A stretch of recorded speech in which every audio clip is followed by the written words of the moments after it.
Bonjour et bienvenue. Aujourd'hui, on plonge dans les informations qu'on a pu trouver sur un événement culturel qui s'annonce assez marquant pour 2025. Le festival Partage des Arts. L'idée de base, telle qu'elle ressort un peu des documents, elle est assez intrigante, je trouve. Un festival qui ne se contente pas juste d'exposer de l'art, mais qui veut vraiment le partager. On découvre donc cette édition 2025, c'est prévu du 12 au 21 septembre, avec un slogan, pour le moins ambitieux, l'art en grand. Comment cette grandeur, elle se traduit concrètement, d'après ce qu'on sait? Alors principalement par le calibre des artistes invités. Le festival annonce la présence de 33 artistes majeurs nationaux et internationaux. 33? D'accord. Le choix du terme majeur, il est sûrement pas anodin, hein.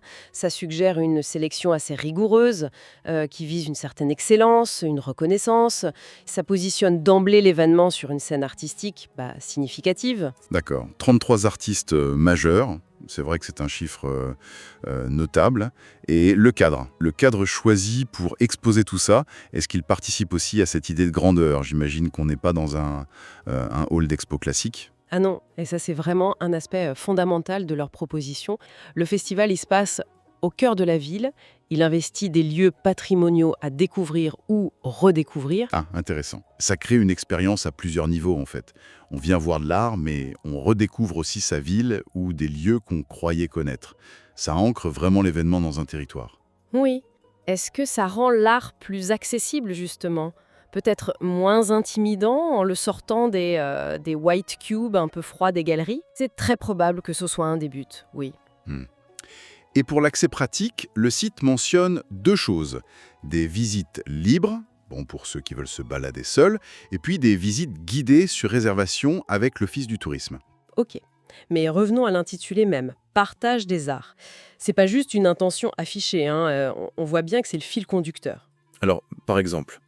Il y a d'abord les formats de parole, notamment les conférences. Oui, j'ai noté ça. Il est question de confidence et témoignages de 7 artistes au cinéma.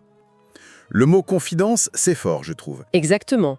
Ce terme, il suggère une volonté de lever un peu le voile sur le parcours personnel, les doutes, les inspirations, l'humain derrière l'artiste, quoi. Et le cadre du cinéma, ça peut renforcer cette dimension, peut-être avec des images, du son, pour créer une atmosphère propice, justement, à la confidence. C'est une forme de partage de l'expérience vécue. D'accord.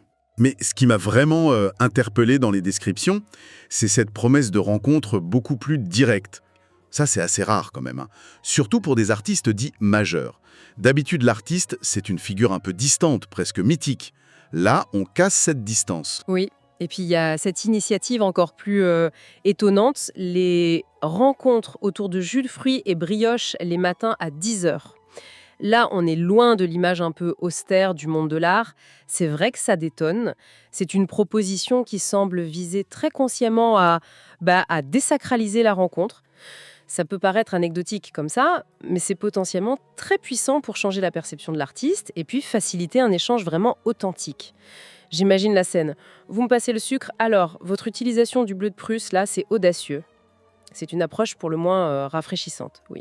Mais est-ce qu'il n'y a pas un risque, en cherchant autant la proximité, de banaliser l'acte créatif ou la figure de l'artiste ? C'est une question légitime, oui. Mais l'intention affichée ici, elle semble plutôt être de valoriser par la compréhension, par la connexion humaine, plutôt que par la distance et le mystère. Et ce partage, il ne s'arrête pas à la conversation, si je comprends bien. Il touche aussi au faire, à la technique. Absolument. Le partage du savoir-faire, c'est l'autre grand volet. Le programme annonce explicitement la réalisation de toiles en direct et aussi des démonstrations de peinture et techniques anciennes. Là, on entre vraiment dans l'atelier, métaphoriquement parlant. Voir un artiste créer en direct ou expliquer une technique ancienne, ça change complètement la perspective, j'imagine. On n'est plus seulement face au résultat fini, mais on a un aperçu du cheminement, des gestes, de la matière. C'est le partage du comment qui vient éclairer le quoi, en quelque sorte. Oui. Et les démonstrations de techniques anciennes, elles ajoutent une dimension pédagogique forte. un aspect parfois un peu oublié dans le discours sur l'art contemporain. Comment ces deux pôles, qui pourraient sembler contradictoires, le prestige et la proximité, comment est-ce qu'ils s'articulent dans la philosophie de ce festival, telle qu'elle transparaît des infos qu'on a? Mais c'est là que réside, à mon avis, la proposition la plus intéressante et peut-être la plus audacieuse de partage des arts. Le festival ne semble pas opposer la grandeur et l'accessibilité, il cherche plutôt à les tisser ensemble. D'accord. Est-ce que cette familiarité, elle renforce l'attachement, la compréhension, ou est-ce qu'elle risque d'éroder un peu l'aura qui est parfois nécessaire à l'appréciation de certaines œuvres? Ce modèle, il force à s'interroger sur ce qui constitue la valeur d'une expérience artistique aujourd'hui.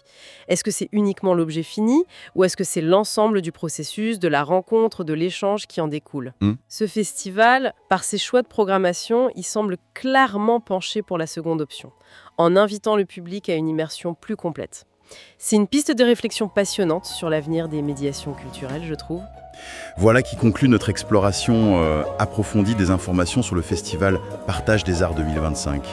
Un événement qui, sur le papier en tout cas, promet une expérience riche, singulière, où la grandeur de l'art dialogue avec la simplicité du partage.